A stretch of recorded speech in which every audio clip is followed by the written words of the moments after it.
Hey guys, it is Dani and welcome to another video, and I'm here with updates on the Atlantic, and we also talk about Tropical Storm Julio in the Eastern Pacific. Okay, so as you are seeing, a lot is going on in the Atlantic at this time. Maybe by the midweek we will have both of the disturbances highlighted in red being tropical storms, maybe one going to become Tropical Storm Paulette by tomorrow or so, and then we have one that could impact the US and that wave in the Caribbean there. But of course guys, before I go into details with these tropical systems, please ensure to subscribe if you haven't and tap the notification bell so you know every time when I post a new video, because I will keep you guys updated on tropical cyclone activity right through the season. And you can also follow me on Instagram. My weather account is the girl Dani'i, and my personal account is Dani'i Henry Official. And also guys, please tap the link in the description below. That is the link to my vlog channel where I will be doing vlogs. So I know it's a bit out of content right now, but please subscribe. Alright, so guys, let's first go back to the tropical disturbance that is located in the Caribbean. So at this time, it is given a low 10% chance of development through the next 5 days. And it is very unlikely that we will see this developing, because it is going to be moving into some unfavorable conditions, and it is also going to be interacting with land when it moves across the Caribbean region and going over into Central America. So we're seeing it taking somewhat of an like path right there, but not expected to be significant. And then we have that tropical disturbance that is going to be moving to the northwest, west-northwest, and it could impact the east coast of the US. So it is possible for this to develop. As you're seeing, it is given a low 20% chance, but again, this is newly identified. So if we see favorable conditions ahead of it, we're definitely expecting that the chance is going to be increasing as time goes by throughout this week. So guys, if you're in the Carolinas or Virginia right there, I'd say please stay cautious, because you definitely have to keep an eye on this one.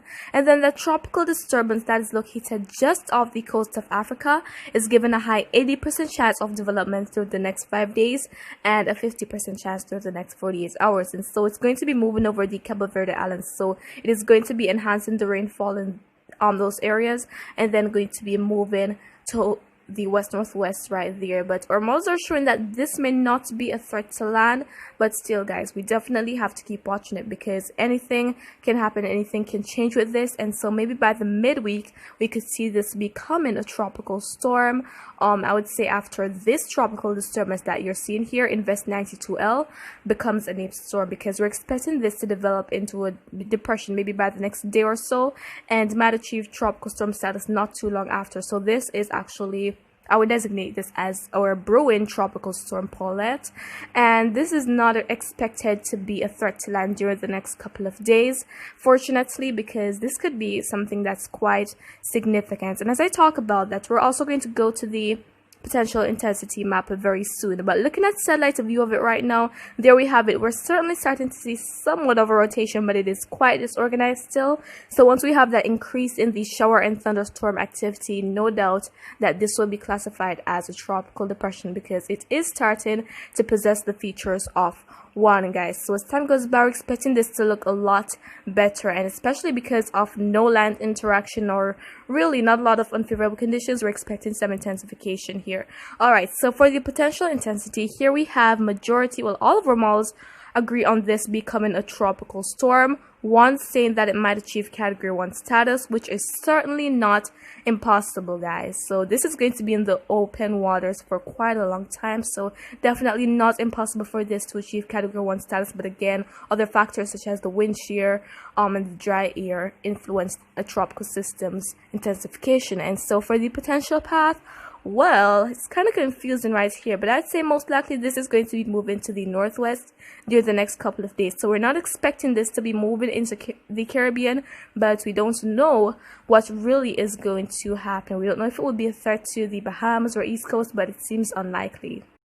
And next, what you're seeing is the wind shear map. So we're taking a look at what it's currently like across the Atlantic region. And anywhere you see those greens, that's favorable shear. Those yellows are neutral, and the reds are very unfavorable. And unfavorable shear is usually what rip up these tropical cyclones and prevent them from intensifying. So in the Caribbean region right there, just around Jamaica, Cuba, going out to the Turks and Caicos Islands and extending to Central America, that region right there, we have unfavorable and neutral shear that the disturbance that is located in there is going to be moving into. So not really favorable for this to intensify. But as for the disturbance that is going to be moving near the east coast, unfavorable. So conditions are only going to be marginally conductive, and out in the Atlantic we have a lot of favorable shear to help those systems intensify, guys. And then next we want to take a look at our Eastern Pacific tropical storm Julio. So it became the name storm yesterday, I believe, and it is located